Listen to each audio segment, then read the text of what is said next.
ማን እንደምናወራ ማወቅ አለብን ጫማ ለሌለው ሰውዬ የ3 ሚሊዮን ብር መኪና እኮ ገዛው ይበለ ስኬት ብለ ብታወራው ይሄ ያንተ ንብደት እንጂ የሰውየው ምቀኝነት አያሳይም 3 ሚሊዮን ብር መኪና ከምትገዛ ጫማ ገዝተህለት እኩል ብትሄዱ ምን ችግር አለበት አንዳንድ ጊዜ መረጃውን በምንሰጠው ሰዎች መካከል ክትፎ በልቶ ያገሳ በረሃብተኛ ላይ ክትፎ በለው ብሎ ፕሮፓጋንዳ መንዛት ሰውየውን በሽታ ላይ መጣል ነው የሚመስለኝ እና መረጃውን ስንሰጥ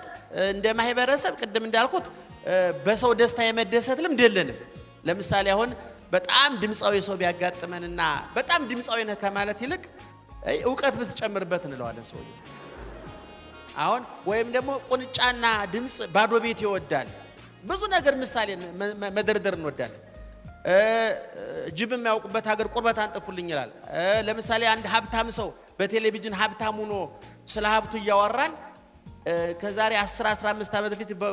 ረሃብተኛ ሆኖ ብናቀው ከምናየው ጥጋቡ ይልቅ ያለፈው ረሃቡ ነው ትዝ የሚለን አቤት አናውቀውም ይሄ ቆሎ ሲቆረጥ ሲለምን የነበረ ችግረኛ ቤተሰብ መቁጠር እንጀምራለን በሌላ ደግሞ በኩል ደግሞ የሞራን ውርቀት ሲደርስብን ደግሞ እንደገና እኛ አመር ላይ እየተንከባለልን የሆነ ሀብታም እንጠቅስና ጓደኛንን ከሱ ጋር ብለን የጊዜው ችግራችንን ማካካሻም እናደርገዋለን እና በዚህ በኩልኛ የምስጋና ድርቅ አለብን እንደምታውቁ መመሰጋገን አንወድም ይሄ በጣም ትልቁ እንትን ነው እኛ ለምሳሌ ዶክተር ምረት ይሄን ስራ እየሰሩ ነውና በጣም ደስ ብሎኛ ብሎ ለመናገር አንደኛው ልምዱ የለን በመጀመሪያ ደረጃ ይሄን ማዳበር ያለብን ይመስለኛል ሌላው እኔ ቅድም የበጎና የመጥፎ መለኪያው ምንድነው ለሚለው እኔ ሰው ጥሩ ህሊና እንዳለው ለማወቅኛ ህሊናውን የማየት መብት የለን